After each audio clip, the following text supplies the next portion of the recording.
Janam,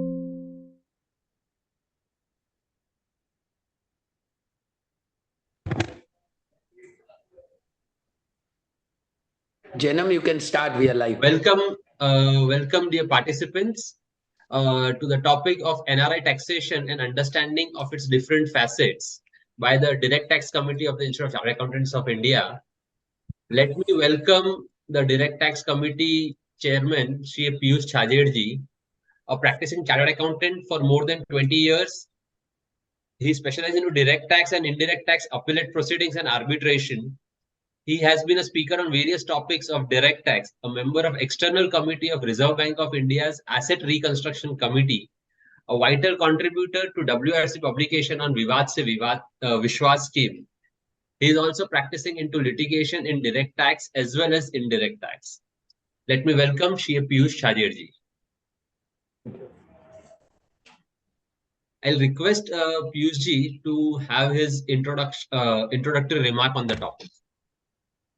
Thank you very much, Janam, for your introduction. Faculty for the day, speaker C.A. Vivek Shah, moderator C.A. Janam Oza, S.P. Singh Saab, ex-IRS officer, a master in international tax. All the participants, a very good afternoon. And once again, I welcome you all on this, our Thursday webinars, every Thursday, which is happening under the Direct Tax Committee of our Central Council of Institute of Chartered Accountants of India. Vivek is expert in the international tax, and he's doing a lot of work on the NRI taxation. He's also now he has developed expertise, I would say, in UAE corporate tax also. And I'm sure it would be a great learning for the next 1.5 hours, 2 hours. And my request to all the participants would be to be please glued to your screen. I'm sure it would help you a lot. Janam, who is again hails from Mumbai, he has been also very active in a study circle in one of the Vilaypala, which is one of the very big study circle, and all stalwarts from direct tax come from that particular study circle. I'm sure it would be a great pleasure. Thank you very much, Janam, for joining us. S.P. Singh Saab, without you, obviously, any international tax work which is happening in direct tax committee would not be possible. He has been always available to our committee, and his contribution has been immense. Whatever work, whatever efforts you are seeing in this technical literature which DTC is coming, without SP Singh Saab, it would not be possible. I would also recognize team of Direct Tax Committee, a very technical person, Priyaji, who is a director and the secretary to the Direct Tax Committee. Ravi Gupta, he's also joined, who is on my right-hand side. He's also contributing immensely. Currently, both of them are quite busy with the coming up with the implementation guide of 43 capital B subclause H. And this would not be only restricted to implementation guide. It would be coming with an implementation guide on complete revision in Form 3CD, which has happened. As you are all aware, CBDT in its notification somewhere in March, last week of the March, came with an amendment in the Form 3CD. So we will be coming with an implementation guide. Our team is working on that. Groups have been already formed. First draft is already out. And believe me, we are discussing at the group level, line by line. Once the group approves it, it will go to the committee for the approval. Once the direct tax committee approves it, it would be in the public domain. If anybody has any suggestions on that, please do write to us. That is on dtc@ici.in. We'll try to incorporate those suggestions. It would be limited to revisions which have been already done in the Form 3CD and which are applicable for this particular financial year. If you have any suggestions, please do write to us. On the other note, Direct Tax Committee concurrently is also working, and we have already come out with an exposure draft on guidance note on audit of charitable institutions in form number 10B and 10BB. This is an extension of an implementation guide which we came last year. And in the last year, when we came with an implementation guide, last year itself, we had decided that we'll convert this implementation guide into a guidance note, which will have a more, which would be at a higher pedestal when it is concerned with authority issued by the publications of ICI. Guidance note is as good as mandatory in nature, though we may term it as a recommendatory. But all the members who are actually discharging an assurance function are required to follow the guidance note. And in case they are not following, you will have to document what are the other alternate procedures which have been done. And therefore, guidance note is always at higher pedestal. This year, we have already come with an exposure draft. I believe exposure draft is in the public domain and it is open for comments up to 28th of the May. So my request once again to all the participants, and please also speak to your friends and your chartered accountants or from the people whom you know from the industry who would have any views on it. Industry, when I say, because it is in regard to charitable trust and institutions. Trust may be situated in the rural areas. They may have their own peculiar problems in reporting in 10B and 10BB. You please escalate that too. We'll try to make appropriate changes or make appropriate clarifications through this guidance note, which will help the members when they are discharging their audit function. I'm sure. So once this exposure draft is finalized, once the comments are received up till 28th May, all the each and every whatever recommendations or suggestions are coming to this exposure draft would be discussed by the direct tax committee individually, and after discussion it will be sent for an approval of the council. And I presume and I'm very hopeful that we shall be able to get it approved by the council in the first week of July, when the council meeting is due for happening now. And by maybe by mid of July, the actual final version of that guidance note would be available for you when you are discharging your audit functions. Apart from others, direct tax committee, because this is today on international tax, because the members may be aware that direct tax committee and international tax committee, hitherto which were two different committees, since last year they are merged and now it's a one committee. Every Thursdays alternately we are doing such webinars. We are choosing one topic on direct tax and one topic on international taxation. Today it's a turn of international tax, and the Vivek Shah would be actually covering NRI taxation and understanding of its different facets. I'm sure it would be a great learning. If you have any queries and questions, please put it on the, I think so, it's on the chat box, and the moderator Jenna Moza would be moderating that. He will take up the questions in last 15 to 20 minutes, which I am sure Vivek would be able to address that to his best of his ability. But I would just say, because whatever questions have been raised or are answered, they would are generally the views of the speaker and not the views of the direct tax committee. I thought I'll just give that caveat to it. Apart from this, coming to an international tax, once again, we have decided this year that would be coming with certain 4 to 5 topics we have chosen, on which a research paper would become. A publication would be in form of a research paper.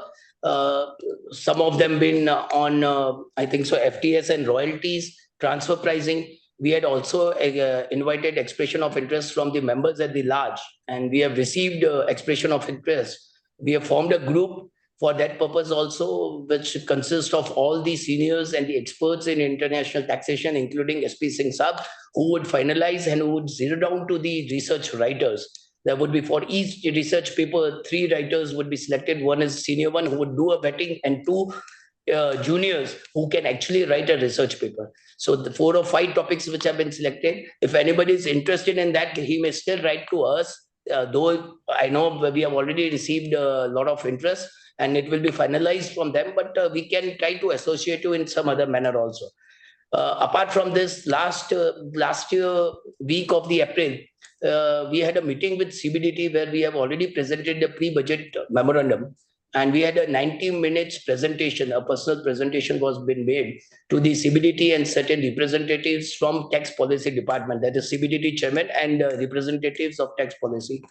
We had a very great discussion, and we have also, after that discussion, at the request of the CBDT team, we have sent in supplementary suggestions, or I would say not a suggestions, more justification has been given. So a supplementary paper has been sent to them justifying what are the suggestions been made by us in the pre-budget memorandum. Apart from that, we are making a weekly representations to CBDT, which they are considering. So any members whosoever is facing any difficulties and who would like to give any suggestions which requires interference or which requires deliberation at the level of the CBDT, please do write to us. We'll try to consolidate that, discuss that, and also try to escalate to the CBDT. Believe me, each and every such representation would be looked into it by the committee, and definitely they will be escalated to CBDT. They have also ensured that they will look into it, and wherever they feel appropriate, definitely they will try to respond to the same also. So with this background, once again, I welcome you, all the participants, on this Thursday afternoon, 16th of May. And I would thank moderator and the speaker for the day for being over here and addressing the esteemed members of our institute. Thank you very much. Over to you, Janam. Thank you, Piyush bhai, for your opening remarks.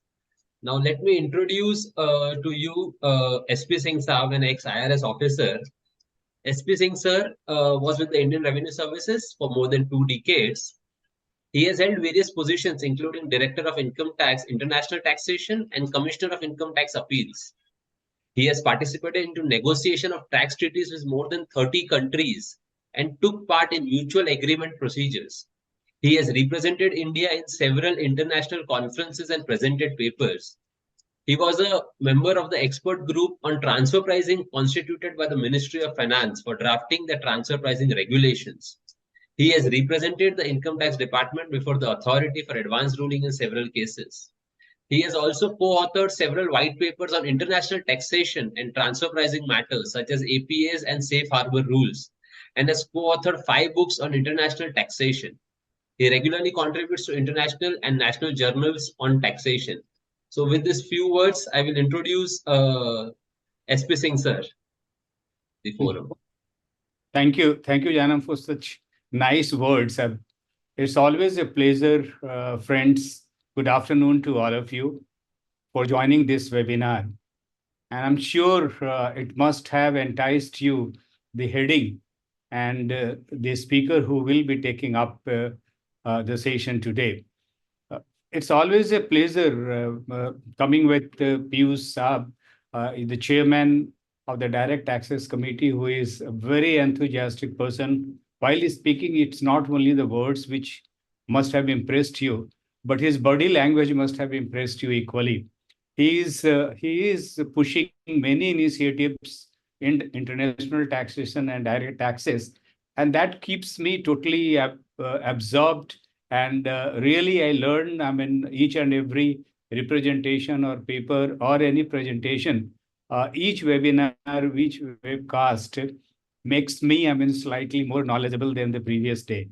So it's thanks to the Direct Taxes Committee in general and Piyush ji and Kota ji in particular for organizing a series of webcasts on direct taxes as well as on international taxes.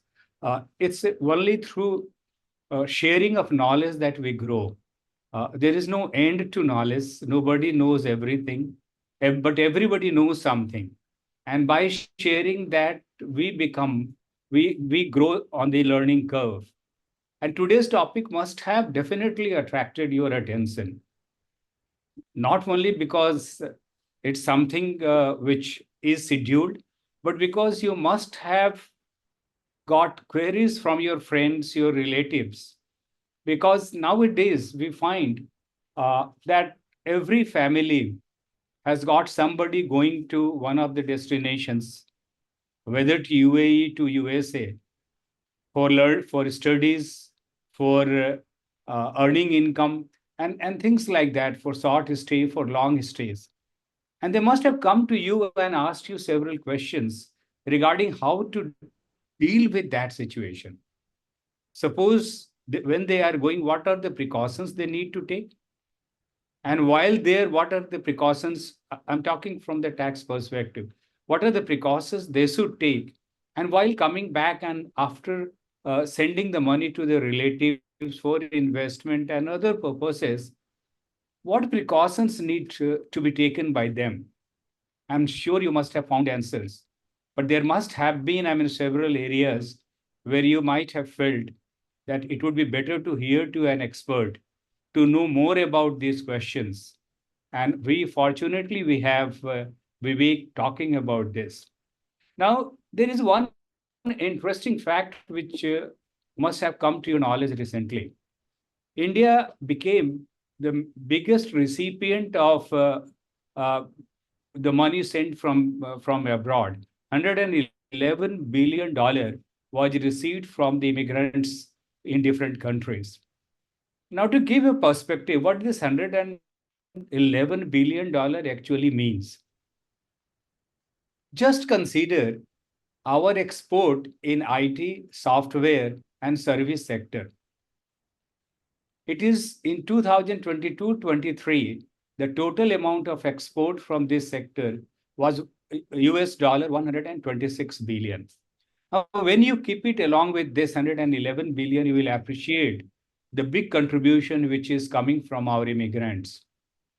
And obviously, the more the number, the statistics which comes out shows that there are something like 25 lakh Indians going every year. 25 lakh Indians going everywhere. And they are not only from the metropolitans. They are from very small cities, from east, from west, from north, from south. You name the city, and you will find that there are people going abroad. So it is not only those chartered accountants who are located in Mumbai, Delhi, Bangalore, Hyderabad, Pune to listen to this, but for even in remotest areas, they must know because the questions would be coming to them. Now, when we look at the type of the questions which are coming to them, how do you prepare yourself? Now, to prepare yourself, I will give you one advice. Whenever you look at the taxation has got three limbs. And those limbs are who, what, and how. So who is covered? Who is NRI? Where is the term NRI defined? What are the parameters which should be kept in mind for saying that, look here, you have now become NRI or you are no longer NRI? So this is a most important aspect of taxation which must be kept in mind. The second is that what type of income you should keep into consideration or who is liable to taxation in India and abroad. And finally, the administrative part or the procedural part. What are the compliances which are required by the NRI when they are going, when they are coming, and while they are in foreign countries? If there is double taxation, how that should be addressed? Obviously, double taxation is something which all of us is something which we want to avoid it. How it is to be done? What are the requirements to deal with this? These are some of the important questions which must be bothering you. And here is Vivek. I'm sure he will be addressing all the questions because these are the ones which are very germane to the topic of NRI's various taxation issues. Over to you, Vivek. The people must be waiting to hear from you. Thank you. Yes. Before Vivek takes up, let me introduce Vivek for the benefit of the members who are listening the topic, the webinar. Mr. Vivek Shah, CA Vivek Shah is a certified forensic auditor, a lawyer, and a chartered accountant practicing from Mumbai. He specializes into international taxation, crypto advisory, and offshore business setups. His clients range from startups to public limited companies listed on stock exchanges. His clients are spread across 16 countries. He has assisted many companies on setting up operations globally in a tax-efficient and legally compliant manner. He has advised businessmen, professionals, bankers, the CBI officers, and bureaucrats of various ministries of Indian government. He has been selected as an international speaker by ICI for UAE tax laws. So with this very brief introduction, let me welcome the young and dynamic speaker, CA Vivek Shah. Vivek, all yours. Thank you very much, Jana, for the introduction. Firstly, I would like to thank the DTC, the Direct Tax Committee, the Chairman, Vice Chairman, Director, Secretariat, the members of the committee, and special thanks to SP Singh sir for gracing this occasion and being a part of this webinar today. Sir, as you explained, sir has been instrumental in framing 30 comprehensive DTAAs. So we have an entire encyclopedia of knowledge with sir being present over here in today's session.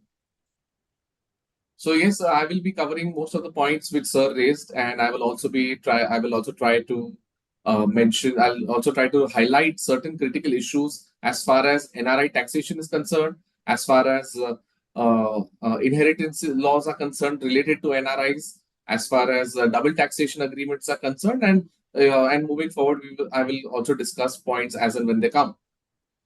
Generally, I do this in the absolutely at the end, But today I'm going to do that first. All right. So, sorry. Yeah. This is a, please connect with me on LinkedIn so that, we remain connected. I have also given my email ID, so you may note it down. Just in case if you're not there till the end, this is my LinkedIn ID, LinkedIn page. Please send a connection request and I'll be happy to connect with each one of you all individually. Now let's start. Now let's start with the presentation for today. So first, as far as the history is concerned, I think we are best. History can best be told by the ones who've written it. And here today with us we have SP Singh sir. Sir, could you shed some light before I start with my presentation? Sir, could you share some knowledge as to what were the points that came in your mind when you were drafting the DTAAs, or how did the international taxation system evolve? If I'm correct, and from the sources that they've told me, Sir was the first commissioner of income tax for international taxation in India, in Mumbai. So, SP Singh sir, if you're there, could you share some light and share some history about the role of international taxation in India? Sure, Vivek. I will try to keep it very short, because if you ask any question to a retired person, be prepared to hear him for the day. But for the benefit of today's session, I will keep it as short as possible. In early 90s, so 1991, the Indian economy was opened up. Before that, the money which used to go from India was majorly 90%, you can say, in the form of royalty, technical services fees, and dividend interest. So there was not much challenge in drafting drafting a double taxation avoidance agreement. And the background for negotiating any tax treaty has always been the older tax treaties which India has negotiated, and any new model convention which has been brought out by the OECD and the UN. Those are the two, books which has been to the assistance of the negotiating teams. And at the end of the day, or rather, I would say, underlying every discussion is interest of India. How to ensure that the taxes do not flow out of India without providing a corresponding gain to the Indian economy. So these are the basic two aspects, or the baskets of interest, you can say, which have been at the back of our mind when we are negotiating. Because every country, if you look at DTAA, what are DTAAs? The DTAAs at the end of the day set up a mechanism for sharing revenue. A taxpayer has to pay revenue either in country A or country B, and both want to maximize that. So the DTAA divides the jurisdiction between A and B, and if there is any conflict, if there is any overlapping, then provide a mechanism to reduce the double taxation. This is the core concept of the double taxation. So going back to the years when we were negotiating, during those days, investment used to come in India, and very few investment, or very, not so frequently, money was being invested outside India. But with the passage of time, this increased. India became the investor in many countries, including the developed countries. Leave aside the developing countries. So there, the language in the DTAA, if you take a cutoff, something like 1991, the negotiations which were held up to 1991 and subsequently, and the current one, you can find that there is a change or a shift in the policy, where India is now trying to protect not only when the investment is coming into India, but when the investment is going outside India. So your topic becomes more and more important in the present scenario when our economy is opening up. So this has been, the core concept at my time. And when I read, the recent tax treaties, it's the concept which must be in the back of the mind of the people who are negotiating tax treaties presently. Sure, sure. Thank you so much, sir. I think this was really insightful as to what was the logic when the tax treaties were being formed and you being at the helm of affairs back then in the 1990s. I'm sure a lot of younger members were not even born when you were negotiating tax treaties for the country. But having said that, I think this is really insightful, sir. And now we begin with the permission of the chair, I begin the session for today. Thank you. Thank you. Thank you. So, to all seniors of the profession, friends, colleagues, when we talk about NRI taxation, we're essentially looking at let us understand who is our target audience. Out of a country of 140 crore people, there are only 3% who actually end up paying income tax. And out of that also, there is only a very small or significant portion who are outside India but are Indian citizens, and hence we are filing taxes for them or we are advising them. So this is a niche segment with that we are going to cater to. And I'm sure most of us would be having some clients or would be interested in approaching these kind of clients who belong to this one particular niche segment of clients in India.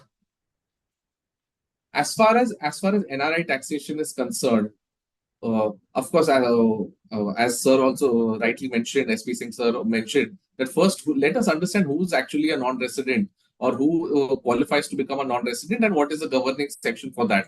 So residential status is governed by Section 6 of the Income Tax Act. Under Section 6, there are multiple conditions. Depending on whichever condition a particular person falls under, that person will be termed either as resident or non-resident, or in the third category, which is RNOR, which is resident but not ordinarily resident. Pertaining to taxation issues related to them, of course, some income will be taxed in India. As Sir also mentioned, some income will be taxed outside India. And then there's, in order to reduce any conflict of taxation between two countries, which is the source country and the country where income is accruing, then in that case, there are DTAAs which will ensure that the people are not taxed in both the countries. Having said that, as of now, there are approximately 90 DTAAs that have been signed by India and other countries, right across the world, in the European Union, in the Northern America, Southern America, Asia. So in different geographies, India has entered into DTAAs with multiple countries.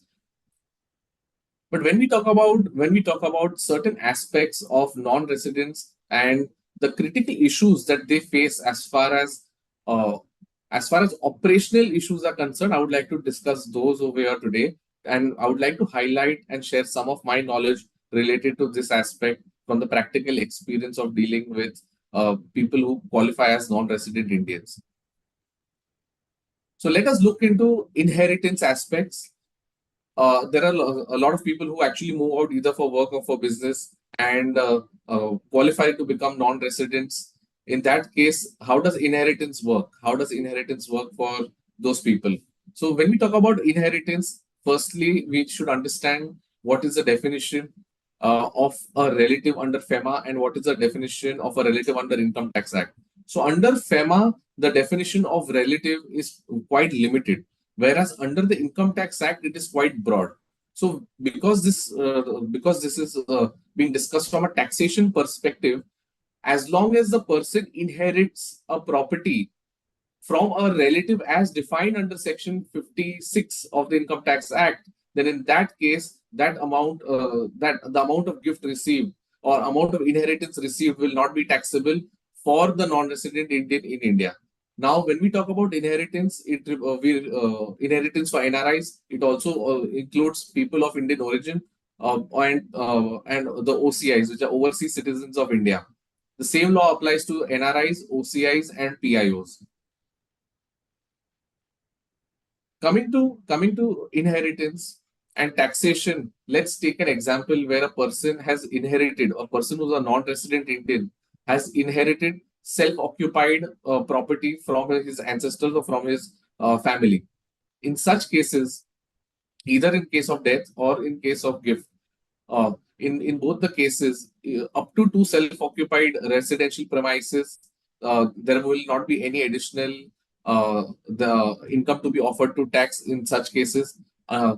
But beyond two properties, in that case, it will be deemed to be let out. So from the third property and onwards, it is our duty to inform to our clients that it will be deemed to be let out, and hence that income must be offered to tax. In a lot of cases, if the property is rented, then it is anyway directly offered to tax. Another issue which generally NRIs face is related to sale of inherited property, and of course the TDS provisions which revolve around it.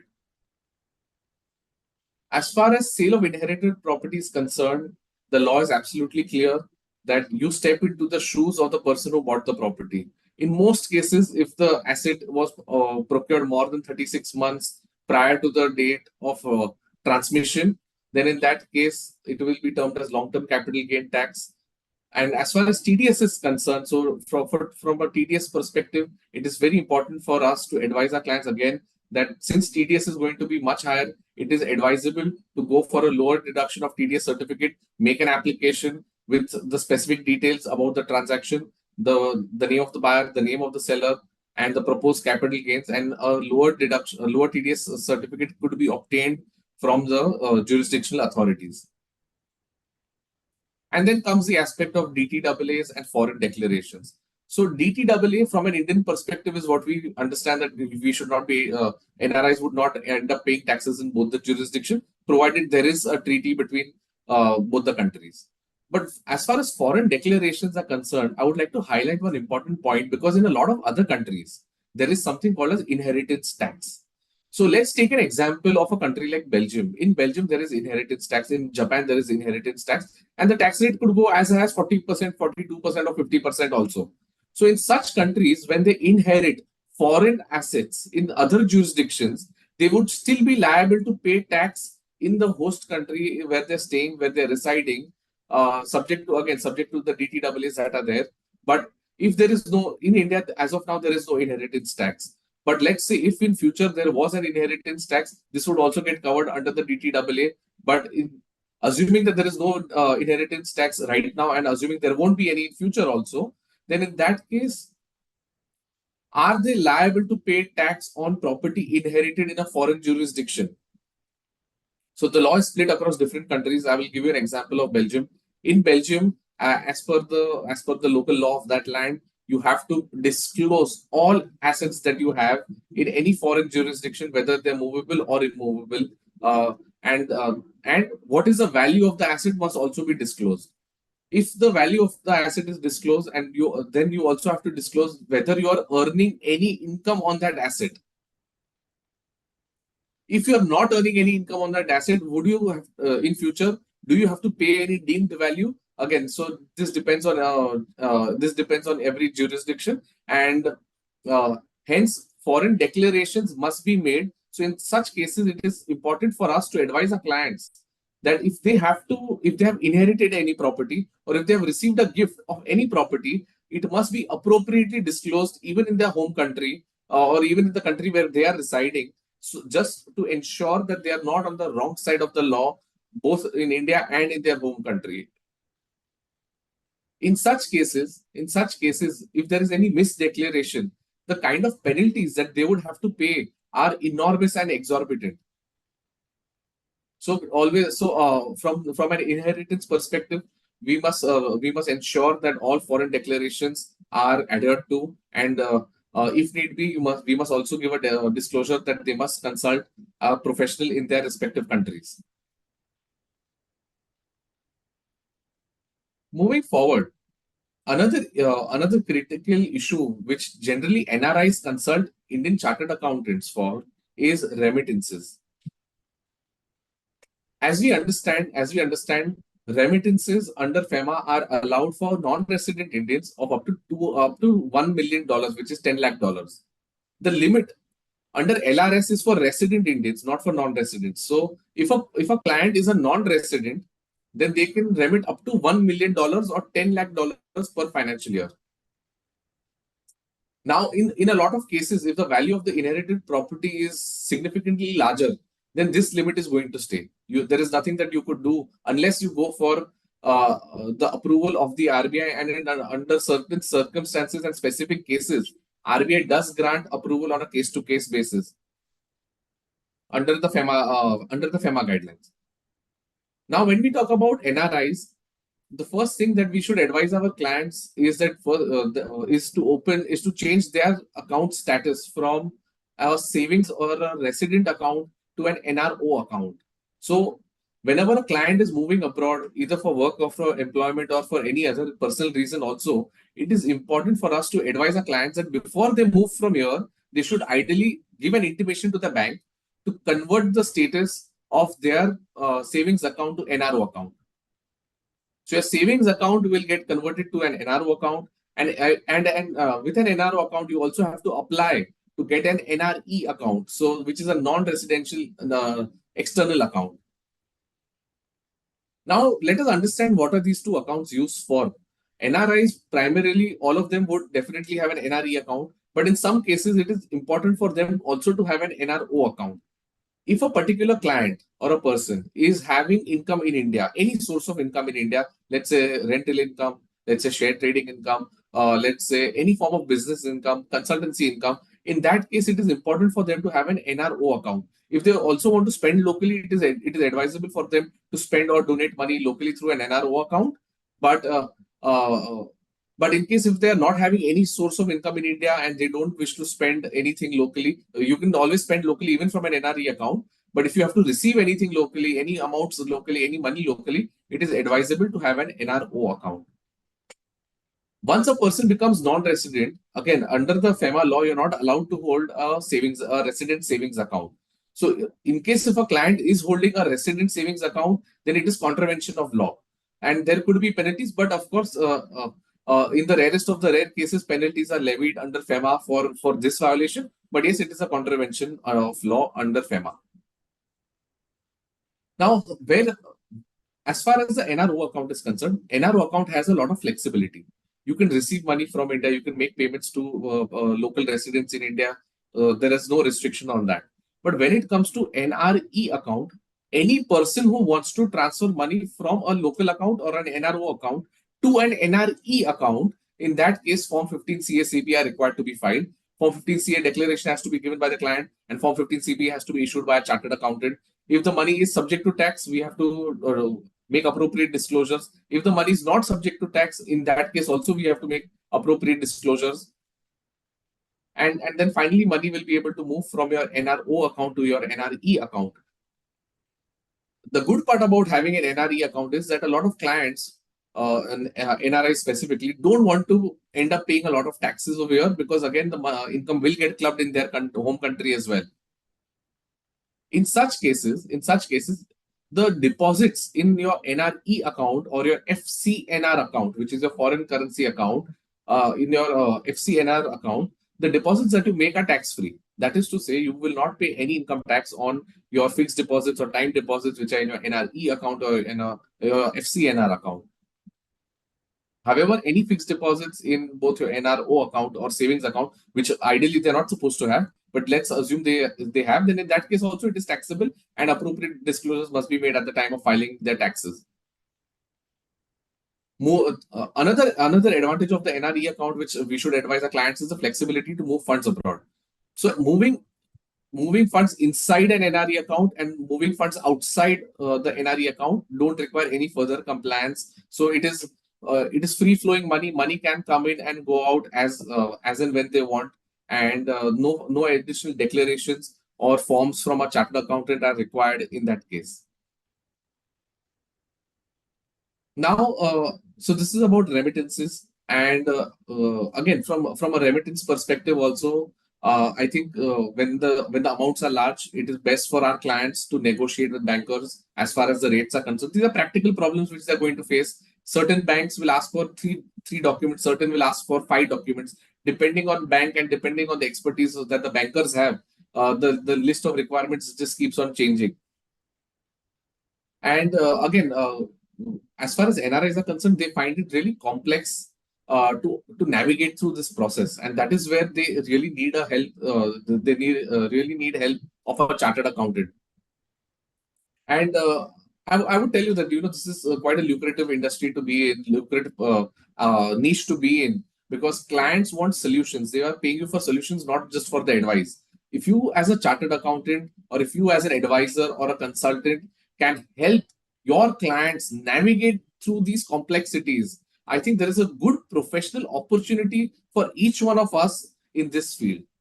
Be it issuing Form 15 CSEB, assisting them with movement of funds in a legal and a tax efficient manner. So all of these things are value added services that we can give to our clients, and clients really appreciate the kind of value that they derive from our advice. A lot of clients also move move abroad to change the residential status. Now, again, having said that, I think there is I would also like to give a disclosure that there is a very thin line between tax evasion and tax planning. Okay. And I definitely don't want to cross that line. I always want to be on the right side of the law. So whatever we discuss is in good faith. That's point number one. And two, I'm sure whatever we discuss will, the knowledge that you would use it only for legitimate and legal purposes only. Now, having said that, there are a lot of clients who want to move abroad because they don't like paying taxes. A lot of people who actually come to me and say that, we end up paying a lot of taxes in India. In the maximum slab rate, they end up paying somewhere around 40%, plus minus a little more. So people who are having income running in crores of rupees, they actually feel the pinch. And to each his own, right? To each his own. Some people are happy paying taxes because it contributes to the nation. It helps implementing a lot of social welfare schemes. 80 crore people will get free food grains for next 5 years.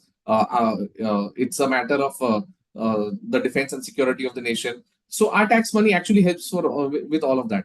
But some people say that no, I don't want to end up paying so much taxes on my global income in India, because as such, just because I'm staying in India, why should I end up paying taxes on my global income in India? So as I said, to each his own. Tax evasion is definitely not supported or advised in under any circumstances. But tax planning is what a lot of people actually look at and try to find whether they can still be on the right side of the law and fulfill their aspirations to bring down their tax liability in their personal capacities. Having said that, people who want to move abroad to reduce the tax impact, I think it is important to first understand what is our objective. Is their objective to become non-resident only and only for a taxation perspective? Or is their objective to become a non-resident to explore opportunities in different countries, to expand their income and to expand their businesses? So I think that's the very first thing that we as chartered accountants must try and understand from our clients, that what exactly is their objective. Depending on what their objective is, we can give them correct legal advice from an income tax standpoint and from a FEMA standpoint, and again from an international taxation standpoint as to what is the law in different countries spread across the world. How could our advice help them become more tax efficient in whichever jurisdiction they are in? Let's take an example. A lot of Indian startup companies float companies, let's say in the US or in the UK or somewhere in the European Union, or let's say Singapore. So when people float their startups in India, they also have their entities and structures spread across the world for investment purposes. It's easier to get investment in a company that you floated outside as compared to India for a lot of people. And I'm not commenting on I'm not trying to comment over here on ease of doing business or any political points over here. This is election season, and I don't want to take any side, neither pro or against the government. So I will try to be as neutral as possible, and this is just to share knowledge. So a startup wanted to a startup had an entity in India. They had investors in India. The co-founders also floated an entity in the United States because it was easy for them to accept funds in foreign currency from that investor in that jurisdiction. So very case specific. Now, as the company progressed, one of the investors said that at a very high valuation of around $2 billion, one of the investors said that we're going to give a partial exit to all the three co-founders of this particular company. Now, at a $2 billion valuation, even if you were to dilute just say 2% each, at whatever valuation that is, you end up making a lot of money, right? Each co-founder was stated to was about to make a couple of $1 million just as their gains, because the cost of acquisition of the share was $1. They bought the shares at $1, which was probably the face value, and then they were selling the shares at a phenomenal profit. Those profits were definitely subjected to gains in the country where the company was registered. But in addition to that, they would also end up paying taxes in India, because they were inherently going to live. Inherently, they were planning to become residents of India in that particular year. Because the transaction was estimated to happen in the beginning of the first quarter of the year, these three co-founders had an option to become non-residents by virtue of Section 6, read with Section 9 of the Income Tax Act of India. So some of them decided that what if we were to relocate ourselves first and then enter into those sale transactions? Would that help in bringing down our tax liability? Because in the host country, we are anyway paying the tax, right? So if they were paying the taxes in the host country, and what would be the tax impact? Could the tax impact come down by way of legitimate tax planning? So this was a question which was posed. So in such cases, if you were to analyze the personal income tax in multiple countries, let's say you were to analyze that in Singapore, in UAE, in Hong Kong, or in Malaysia, in that case, if you were to analyze and understand the tax liability of personal income tax and capital gains in their personal accounts across different countries, then there are certain jurisdictions which will not charge you any personal income tax provided you are residents of that jurisdiction.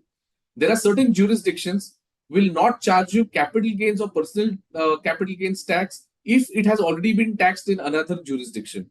And then there are certain jurisdictions which will charge you capital gains tax and personal tax just because you are a resident in that particular jurisdiction. So doing a comprehensive analysis of this, and after understanding the requirement of this particular person, it was best for them it was best for them, rather, let me rephrase it. It was best for them to become a resident of a jurisdiction where, simply by becoming a resident of that jurisdiction, you will not end up paying any personal tax on a transaction that took place outside their jurisdiction. So if you can structure your transactions in a manner, as I said, the entire emphasis is on understanding the law of different countries, and it's not very difficult to understand the law of different countries. It's quite simple. If you can understand Indian law and Indian taxation system, trust me and believe me, you are competent and capable to understand the taxation system and the law across multiple countries.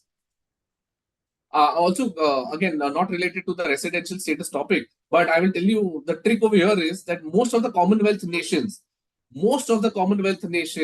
have a similar structure. The basic structure of the Income Tax Act is similar across multiple countries. So if it is a Commonwealth nation, you don't have to worry about the complexities of how indexation is calculated, how capital gains are calculated. Most of them have a similar structure.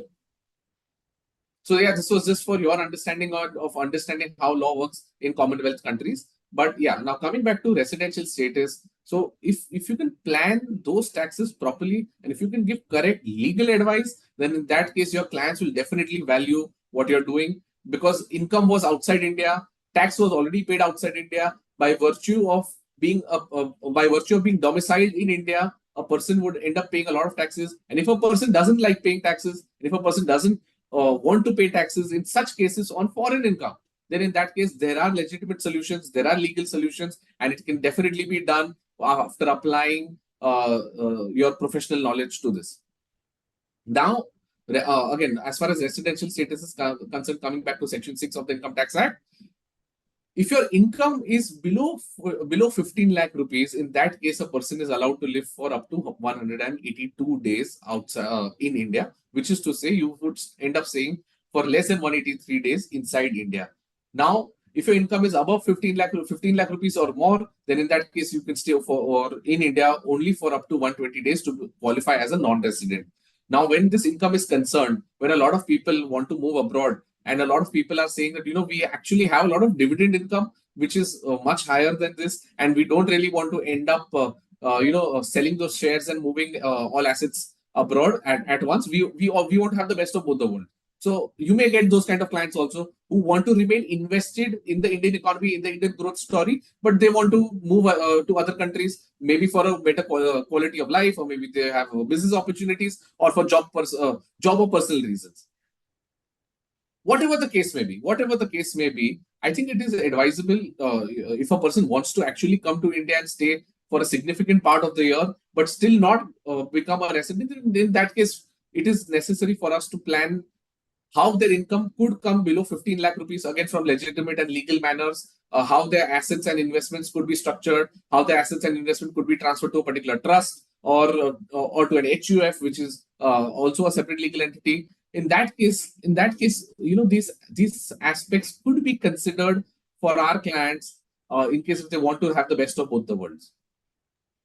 Now coming to a separate category called as digital nomads. Okay. Now these digital nomads are those people who are like freelancers. They can work from anywhere. The concept of work from home doesn't really exist for them because they believe in work from anywhere. So let's say they would stay in India for less than 120 days. They would stay in another tax efficient jurisdiction for let's say around another 3 to 4 months. And then for the balance 3 to 4 months, they would be hopping and skipping across different countries. Now, many countries have started issuing digital nomad visas or freelancer visas or such work permits. They're not exactly visas, but they're work permits which allow you to become a tax resident of that country or of that jurisdiction. So you become a tax resident of that country or that jurisdiction only by virtue of getting the work permit or a work visa or an investor's visa or a freelancer visa. So once you become a tax resident of that jurisdiction, you will have the freedom and flexibility to move across the world and work from anywhere. Once that happens, you'll be liable to pay taxes to the country or the jurisdiction where you've opted to take your residency. And again, in a lot of cases, in such tax efficient jurisdictions, you will observe that probably the tax rate is 0 for personal tax. So depending on what is the objective of your client, if the money is being received outside, if the money is being received from outside India, if the money is being received from an account outside India to an account outside India, and the person has availed of tax residency of that particular jurisdiction, then in that case, would that still be taxable in India? In my opinion, and to the best of my knowledge, it would not be taxed in India because by virtue of Section 6, read with Section 9 of the Income Tax Act, the income is accruing and arising outside India for services being performed outside India. In such cases, and in very specific and limited cases, that may not be taxed in India. And then again, I always tell people that you should always follow the law of the land. I've said this already twice or thrice till now because I'm being very judicious about the discussion on this platform. So this is the thing, right? You have to follow the law of the land. Okay, and in case if you are not happy with the law of the land, you cannot change the law. So I tell them you change the land. You've got to pay tax. If you're in India, you've got to pay tax on a global income in India if you're a resident in India. But in case you're not happy with that, you cannot change the law. So the easiest way is to change the land. And hence, people who don't like paying taxes or people who think that the tax rate is high, my only suggestion to them is that you cannot change the law. So, just change the land because that's the next best alternative and the next best solution available to those kind of people and to those category of people very specifically and in very specific cases. So now moving forward from residential status, we go to to one particular example that I wanted to share, which is the India UAE DTAA. Maybe you could just zoom in a little bit onto your screens to see what is mentioned over here. So as far as NRIs in UAE are concerned, and believe me, there are a lot of NRIs in UAE. Almost 40% of the total UAE population living in UAE are Indian citizens. So that's a significant percentage of the overall population of any one country, right? A lot of people move over there because it's easy to move over there. It's just a 3 hour, 4 hour, or a 5 hour flight, depending on from which part of India are you moving over there.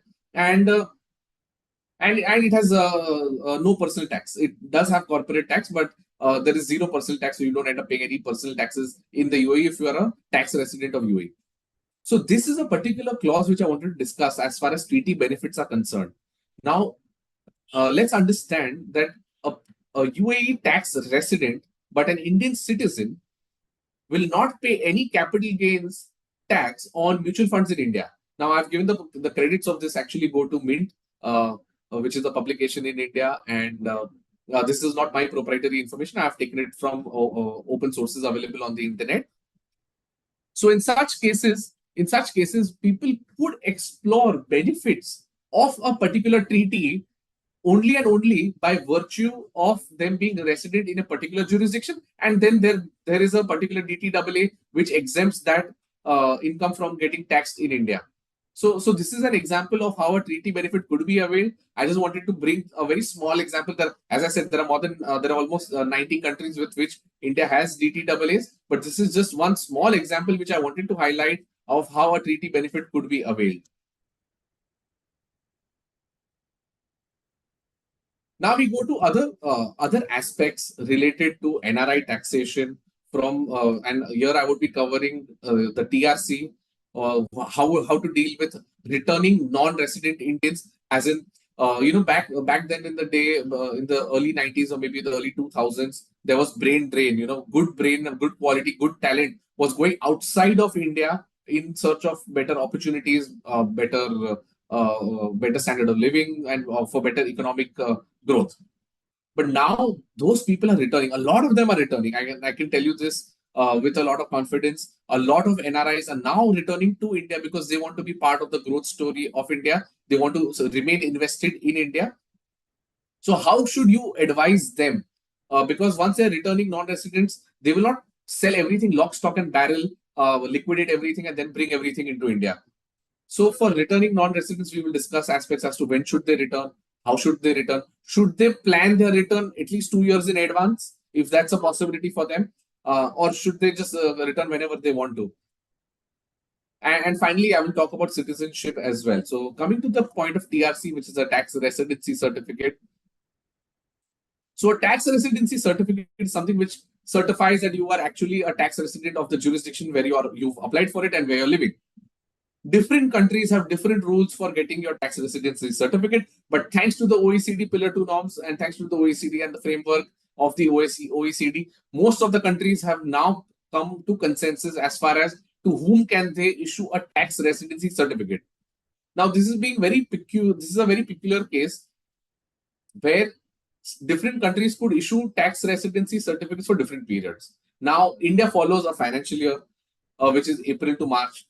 Some countries follow the calendar year, which is Jan to December. So there will always be a mismatch in the period. So then applying for tax residency actually becomes like an annual ritual for your clients in their respective jurisdictions if they want to claim benefits of the treaty. Similarly, once they come back to India, they would have to apply for a TRC in India, stating that now because they're tax residents in India, they should not be taxed in the other country. So depending on which side of the table your client is, whether he is a non-resident Indian or whether he is a resident Indian, and what benefit are you actually looking to avail, on basis of that, you will have to decide whether you have to apply for a TRC or not, and if you have to apply, for how many years would you have to apply? Yes, so now as far as TRC is concerned, the issuing authority in the US is the IRS, which is Internal Revenue Services, and in the UAE is the FTA, which is a Federal Tax Authority. Your clients can go online in both the countries, and in both the cases, the application has to be done online. I'm just giving you a little brief info about both of these countries. Both applications have to be done online. Once the tax residency certificate is issued in both these countries, US and the UAE, it is issued for Jan to December, which is the calendar year. There are no exceptions in both the countries for them to match their tax residency certificate with that of ours, not to the best of my knowledge. And finally, let us also understand about the difference between Form 10F and Form 67A. So Form 10F is something that your clients would have to file if all information given in a particular tax residency certificate is not complete and appropriate. And when you file Form 10F, you actually state where are you resident of. Form 10F can also be filed by those non-resident Indians, or by those people who are NRI, who don't even have a PAN. So uh, under the form application for 10F, there is a particular option where a person without having a PAN card can also apply for Form 10F and disclose all information regarding the residential status being outside India and being a tax resident of another country. Whereas Form 67A is a form for foreign tax credit, and under Form 67A, you would say that, since you've already, as a resident Indian, if tax has already been deducted at source or the amount has already been taxed to you in another jurisdiction in another country, then to claim those foreign tax credits, you would fill Form 67A. So let's say your client is a non-resident Indian today, then in that case, I would suggest and advise you all to file Form 10F and obtain TRC. But let's say your client becomes a non-resident Indian tomorrow, then you obtain for a TRC in India, so that you could show that to tax officers in other jurisdictions, and file Form 67A, because the tax would have been deducted in another country, and credit of those taxes paid could be availed in India, so that you pay only the differential tax or claim treaty benefits as the case may be.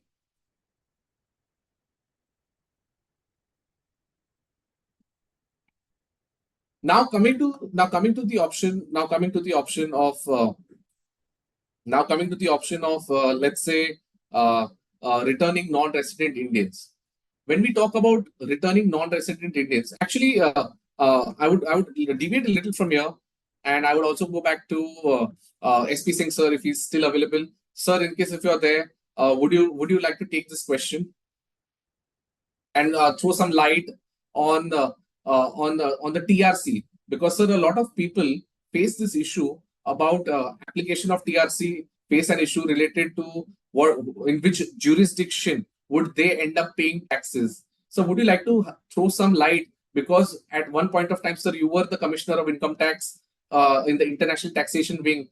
And of course, not in a personal capacity, nor in the capacity of ICAI, but would you like to highlight some of your past experiences? So look here, I mean, TRC is something which has been brought in to help taxpayers to claim the benefit. Because with the help of one certificate, you don't have to justify, you don't have to bring your, the passport and show the dates of when you have entered India, when you have entered a particular country. So that is always, I mean, much, and we rely upon, the tax authorities of the other country. So once the certificate is there, the question which you raised was that, most of the countries have a calendar year as their their tax years, and whereas we have in fact April to March as our tax year. So in that case, it is always better, what I would suggest is to have to cover the missing period. You can say there can be two TRCs in respect of because if somebody is there, I mean, ours is say 1st of April to 31st of March, and once the other country has 1st of January to December. So, and that portion which comes from 1st of January to 31st of March is a gap year, you can say. I mean, at the both here. So if you have more than one TRC covering, I mean that, then in that case you can, I mean, justify that you had been, I mean, resident in that country for the number of days which are covered under the Indian law, that is 183 days and thing like that. So that would be something which is acceptable to the tax authorities, because prima facie tax department doesn't disbelieve TRC until and unless there is something which is seriously wrong in the language of the TRC, or there is some other area of doubt. So the TRC is actually respected document. It's not dealt with casually, but with all the respect and seriousness. Yes, Vivek. Correct. All right. So thank you so much for your insights on the TRC, because most people who actually face this problem is about the mismatch in the period for which the TRC is issued. So when a senior authority like you clarifies it, it actually adds a lot of value and clears a lot of doubts for a lot of viewers, for all our viewers who are there and who have joined from across not just India, but across the world. Yeah. Yes, sir. So now as we move forward, now let us understand the taxation and other tax aspects of returning NRIs. Now, as I mentioned, a lot of people want to come back to India. So how should they plan? What should they plan? How many days should they come? Should they time their exit in the country and then return to India? For all of these, my suggestion is that a lot of thought has to be applied before giving any advice. The simple exercise which I request all my clients to do is to prepare an Excel sheet of the last at least 4 or 7 years, depending on how much data is available with them, and whether the old passports are available with them or not. Because in some countries, what happens is when you get a new passport, you have to surrender your old passport. Now, in such cases, they will never have information related to the old passports because they never thought that they would be coming to India in future. This is for those people who've actually given up citizenship but now want to reside in India for a long term on basis of their OCI. So for those people, when they are returning to India, what you need to check is as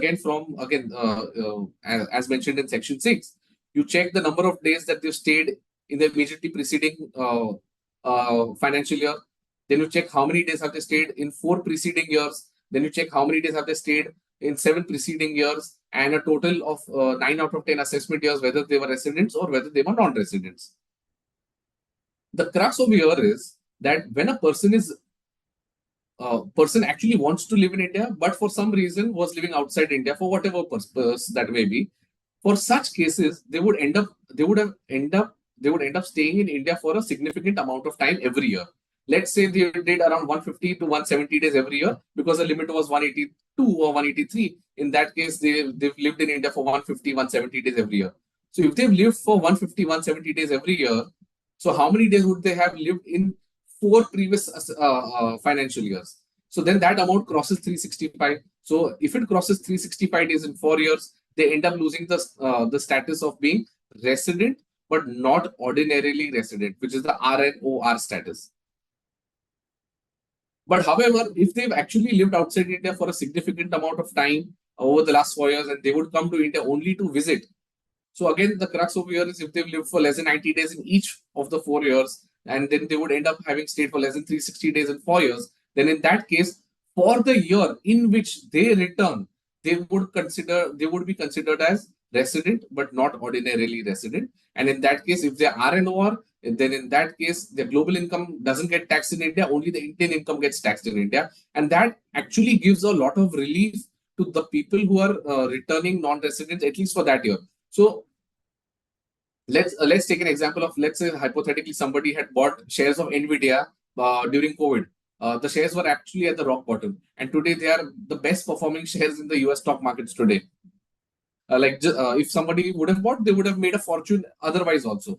So if they are returning to India, and if they do not manage to get the RNOR status, they will actually end up paying a lot of taxes on the US income, even in India, just because tax planning was not done effectively or efficiently at some point of time. Now, in order to calculate this, as I said, maintain an Excel sheet. But can the exit be timed? In some cases, it can be timed. In some cases, the exit from the host country cannot be timed. Now, the reason for that is if a person loses his or her job, let's say in the US, then in that case they have to exit the country within 60 days. There is no provision which allows them to stay beyond a period of 60 days after their visa is cancelled and after their job is lost. But in some countries, there is a provision where you can actually time your exit. So if you were at the helm of things and you could be the one who's controlling your exit, then in that case, it is best to advise to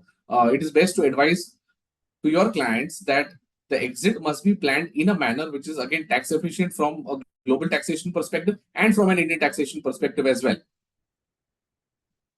A lot of people also would have given loans to people while they were non-resident. So a non-resident Indian giving a loan to a non-resident Indian or a person who's not even an Indian citizen while he's being a non-resident, that is not covered by FEMA.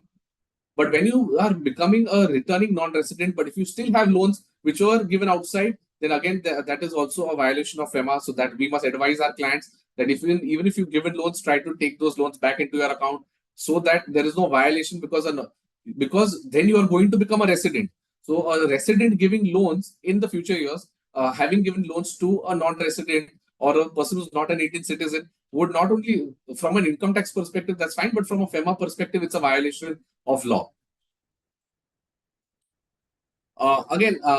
Yes, so moving ahead, if a person has capital gains or has interest income which is going to accrue or arise even in future, once the person is not a resident, fails to qualify for the RNOR status, then in that case, everything by virtue of Section 6, read with Section 9, becomes applicable, becomes taxable in India.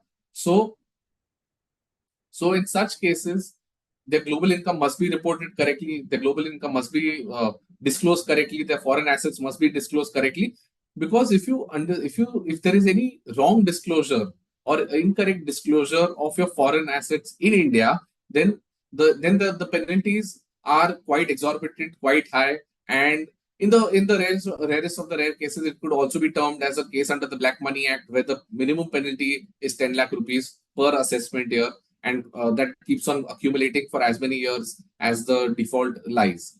So again, my suggestion is it is extremely important to know what you have to disclose, where and how and when, because if you have assets in the US, and let's say you've returned to India and you still have assets in the US and you're receiving dividends, so that will still be subjected to taxes in that country as well. So you pay taxes over there, and then you'll have to file Form 67, get your foreign tax credit in India, deduct the taxes paid from your total tax liability in India, subject to the DTAA and subject to the provisions of the Income Tax Act, and then you pay the differential tax in India, if any. And as far as foreign loans are concerned, yes, I explained that that's a real case and a use case scenario where people could have lent money to them and could have lent money to their friends, family, relatives, which is a legal act, which could have been a legal activity according to the rules of that country. But now, for some reason, they're returning to India. So make sure that those cases are also closed before they return to India or before they become resident Indians. Another very practical aspect which I would like to share over here as far as returning non-residents are concerned. Today, let's say your client is a non-resident Indian, has multiple bank accounts in multiple countries, not just one country, but multiple countries. As a part of the entire rejigging that your client is doing, your client wants to eventually stay in India. So an Indian citizen wanting to return to India. So these are some of the conditions that we will assume in our discussion. So as part of the entire rejig, your client decides to shut down multiple accounts and have only one account in one country. So your client has shut down all accounts. But 2 years hence or 3 years hence, let's say there is a scrutiny. Let's say there is further information being asked for as part of the assessment proceedings. In that case, it is found to be difficult for those assessees to obtain information pertaining to 3 years prior or for information pertaining to 5 years back. So in such cases, my suggestion to all my clients is that download all bank statements right from the inception of that account till the date you're quitting or leaving from returning to India. Download all statements, all information, all interest certificates, all capital gain statements if you're trading. Download all information, take a complete data dump, and then only close those accounts. Because if those accounts are closed, and if you're not a customer of that bank or that financial institution or that broker or the trading account any further, getting information from them is a cumbersome task because you're no longer a customer in the system. Of course, you could give your old customer ID, you could write emails to them, but it only makes the process more difficult from an assessment perspective in India. And you never know, maybe this information could be handy even for reporting to your reporting in the other countries if you have assets in those countries. So take this as some practical advice and ask your clients to adhere to this particular strategy, because delayed information has no value, and not submitting information has consequences. Okay, so in such cases, it is best that you take all information and also submit information, because that would put you in the best spot again from an assessment perspective. And returning NRIs is now actually a trend where a lot of people are coming back to India, and this is actually an untapped industry, untapped territory, which a lot of chartered accountants are not concentrating on. Because what happens is, when an NRI returns, he does not only need information related to ITR filing. In most cases, a lot of people will also invest in India. They may need some investment suggestions or advice. They may want to start a business. So then there's an entire host of services which could be given to which could be availed by them from us. So returning NRIs can actually become high ticket clients, because one, they don't understand the law. Two, they need someone who's dependable. And three, they need someone who understands a little more than just the Indian law. So if you have understood just a little more or read about their host country where they were earlier, it actually gives you an added advantage when you're talking and pitching to clients, or entering into discussions with your clients. Recently, there was this one particular case, again, sharing from my personal experience. Recently, there was this one particular case where a returning non-resident wants to come to India.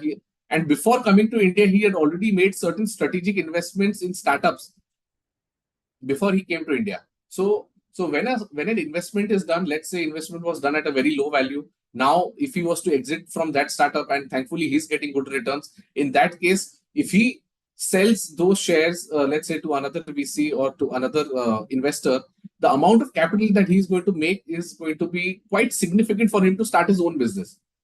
So should the investment, should the planning to become residents, or as the case may be for for returning non-residents, should the planning actually start 2 years ago, 2 years before the actual event date, 3 years before the event date? Because once you do that, you will be able to control your RNOR status for a significant amount of time, right? And let's say the year in which you are returning, you return only in the second half of the financial year, which gives you an advantage to carry your RNOR status for more than 2 years also. So in some cases, you will be able to retain your RNOR status for 3 years, but in some cases only for 2 years. But in very few cases, there'll be people who lived actually in India only, but they became non-residents only because they wanted to stay outside India for 183 days. In that case, they will become RNOR in the very second year, very next year. So this is about returning non-residents, and now I will come to the last section of my presentation, which is about citizenship. And so these are some figures which I just pulled out from the internet, and I was quite surprised to find that a lot of people have also given citizenships. They've renounced their Indian citizenship to pursue citizenship of another country. What you see on the screen are some of the Caribbean countries where a lot of people have indeed taken citizenship. But other than that, also there are people who've moved to the US and worked for a significant amount of time, and then they become eligible to become citizens of that country, citizens of the European Union, and so on and so forth. So let us understand who is giving up citizenship and why are they giving up citizenship. First, when we go to the who, a lot of people who have actually moved outside India in search of opportunities or in search of business or for personal reasons, they have given up citizenship. Now, what are the reasons? Again, the government of India says, and what you see below here on the screen is a response given in the Rajya Sabha. So I've actually pulled out a snapshot of that for the benefit of all our viewers. So the question asked in the Rajya Sabha by one honorable MP was that who has given citizenship, or have businessmen given up citizenship?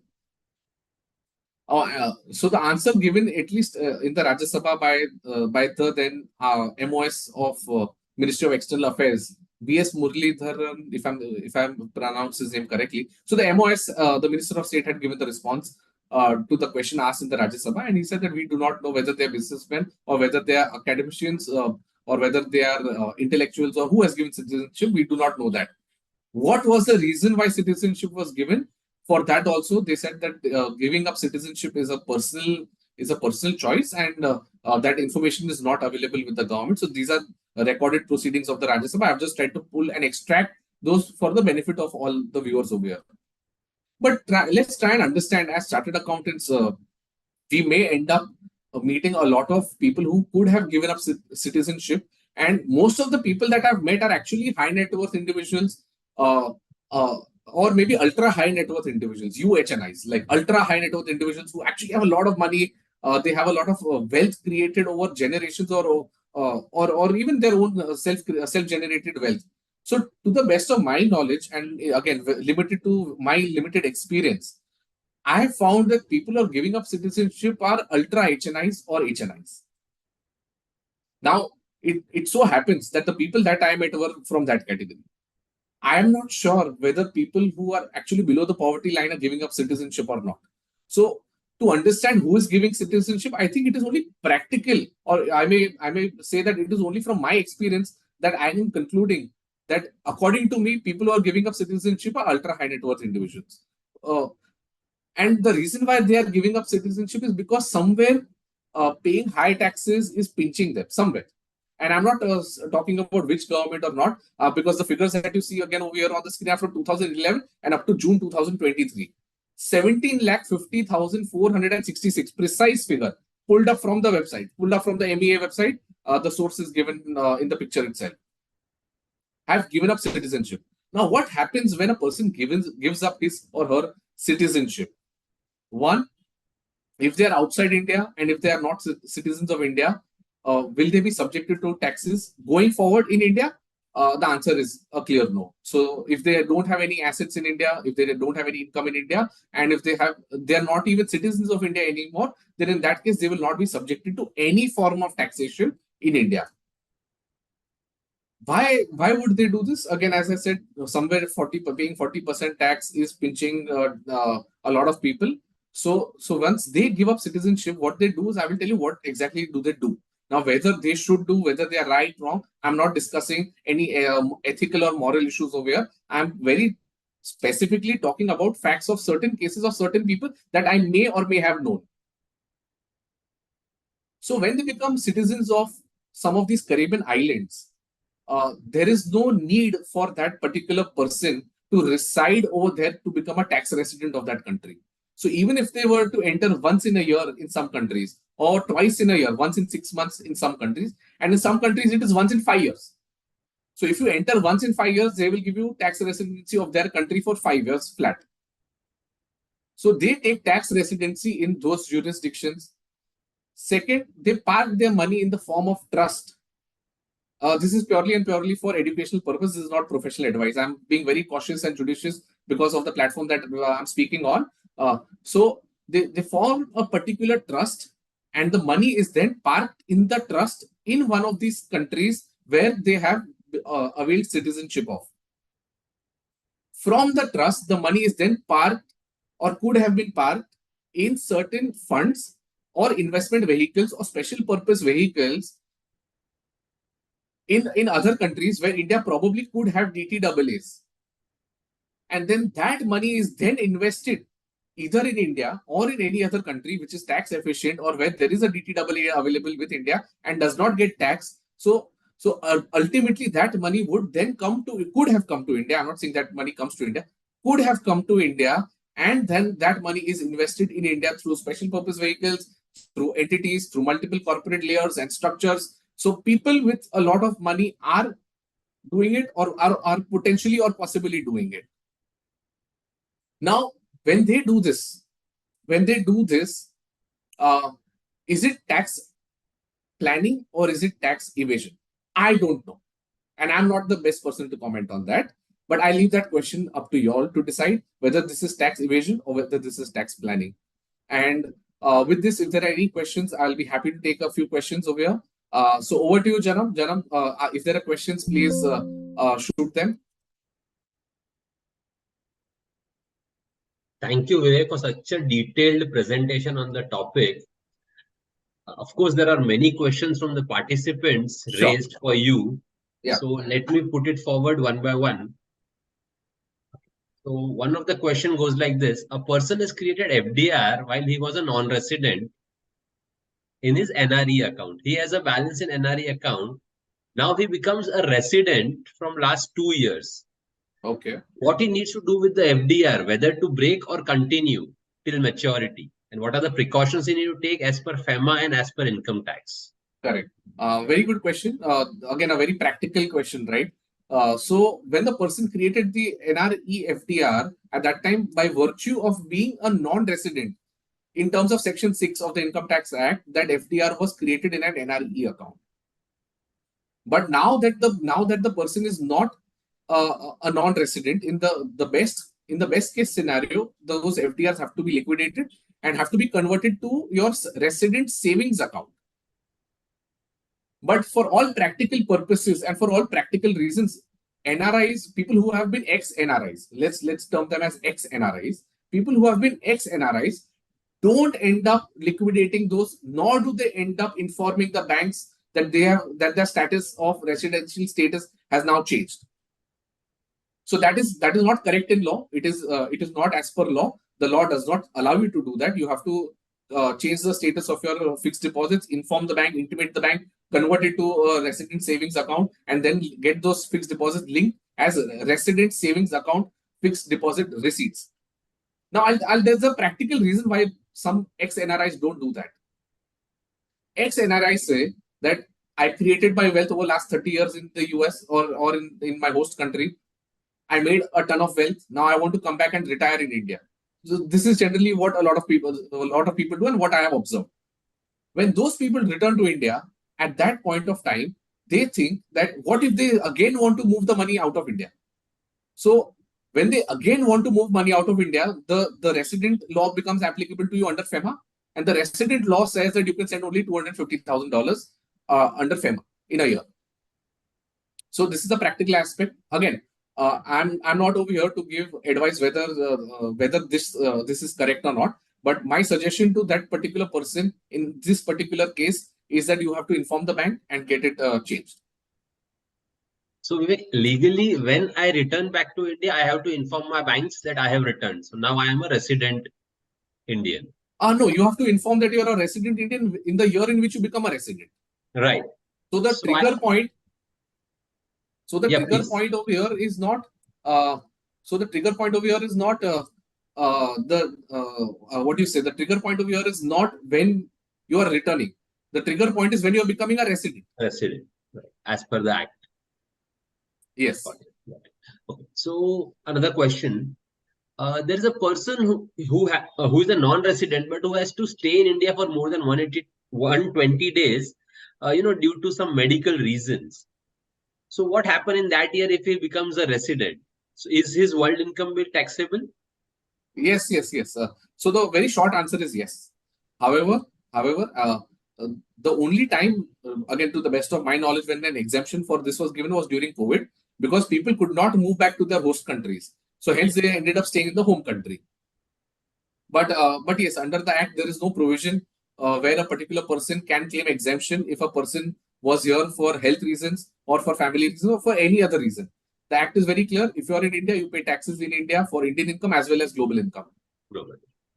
Right. So the next question. Capital gain on sale of shares received as ESOPs, which are tax paid in US, whether it is taxable again in India if the sale consideration is only repatriated. Yes, so it will definitely be taxed in India because the trigger is, let us understand the definition of transfer under the Income Tax Act. So the trigger was when the sale took place, not when you're repatriating. So the point of trigger is the point when transfer happened. So you should have paid tax at the point of transfer, or which is the trigger event. So repatriation per se does not involve any taxation, but it is a accrual of income which triggers taxation. What if a NRI inherits an agricultural land and he wants to sell it? What are the tax implications in this case? Yes, nice question. I'm glad this question came up. I was about to touch this point on the remittance part, but it somehow skipped my mind. Firstly, when agricultural land is sold in India, that money has to be parked in India only. So any agricultural land whether sold by an Indian, whether sold by a non-resident Indian, or whether sold by a person who was Indian at one point but is now a non-Indian, as in not an Indian citizen, neither an Indian resident. In all cases, sale proceeds of agricultural land sale proceeds of agricultural land cannot be repatriated outside India. So as chartered accountants, I think it is important for us to know this, because if a client comes to us and says that, I've sold some land and I wanted to repatriate, we need to know the nature of the land, whether it was agricultural or non-agricultural. Because if we certify Form 15CB stating that this is not liable to tax or whatever, in that case, the chartered accountant will also be held liable for giving a misdeclaration in Form 15CB. There's one question on UAE taxation also. Can an Indian citizen or an Indian partnership firm invest or acquire 100% of the shares of a Dubai-based company or a free zone LLC? Oh, yes, absolutely. There are two things that we will have to consider. Though that's not the point of discussion today, but I will take this question because it is very well within what I do. So if an Indian partnership firm wants to, the process is a little more complicated, because most of the partnership firms in India are not registered with the registrar of firms in that particular state. So if it is a registered partnership firm with having an ROF incorporation certificate, then in that case, they definitely can. Let us assume that it is a private limited company which is doing, or an individual who's doing. It is easiest for an individual to do it, because you only need to give a passport details and you need to give your personal details. If it is a private limited company or an LLP, in that case, you have to get the documents attested from the consulate or the embassy nearest to you in India. In Mumbai, there is a consulate. In Kochi, there is a consulate. In Delhi, there is the embassy. So you have to go over there. Each corporate document, let's say your certificate of incorporation, a memorandum of association in case of a private limited company, or a certificate of incorporation and an LLP deed, the registered LLP deed, each corporate document has to be attested first from a notary in India, second from the Home Department in India, third from the Ministry of External Affairs in India, and fourth from the consulate or the embassy, as the case may be. So the consulate or the embassy takes 2,000 dirhams, because they charge in dirhams. They charge 2,000 dirhams per corporate document. So add that to the cost whenever you're doing the transaction. And 100% ownership is allowed. It is possible. So Indian citizen or an Indian resident can own 100% company in UAE. Yes, subject to FEMA declarations, subject to routing this transaction through an AD category 1 banker only, and subject to, and in case if you're exceeding, if you're investing in personal capacity, then $250,000 is the limit. If you're going under the LRS route, if you're going under the ODI Part 1 route, then it is 400% of your net worth in India. And in case if you're exceeding both the limits, whether under LRS or whether under the ODI, then specific permission from the RBI must be sought under the approval route of the RBI. Next question, a very interesting one. An NRI sold a property and TDS was deducted on the sale. Now this money was deposited in his NRO account. Now he wants to transfer the money from NRO to the NRE account. Does the TDS requires to be deducted on that transfer? Not on that transfer. If TDS is already deducted once, it cannot be deducted twice. So it takes care of the questions asked by the participants. Yes. All right. So SP Singh sir. Oh, no. Just go ahead. Go ahead, please. Right, sir. Right. I thought if there is some specific. Yeah. Okay, so I would like to make an appeal to all the members over here that, if you like today's webinar, if you like the session, if you think it has added some value, little knowledge to the pool of knowledge that you already have, my suggestion is please search for Vivek Shah & Company on Google and please give a 5-star rating, because that only helps us in getting more visibility. And since we are professionals, we cannot advertise. So I think creating social proof is very important. And please connect with me on LinkedIn. Don't just follow. Click on the connect button. I want to be personally connected with all viewers over here. Don't click on the follow button. Click on the connect button. Let's create professional ties which are way beyond just this one particular webinar. I'll be very happy to connect with each one of you all on an individual level. And in case if all of you all are coming to the city where I am, I'll be happy to meet you all in person as well.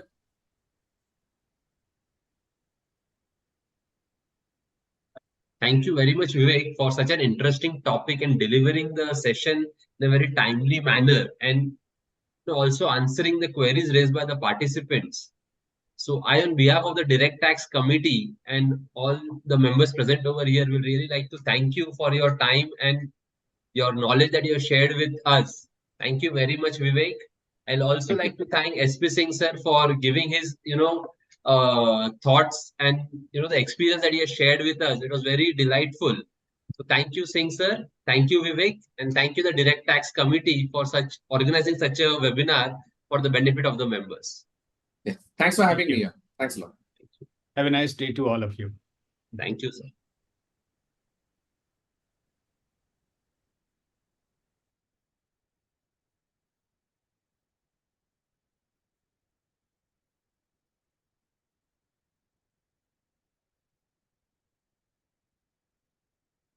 Yeah.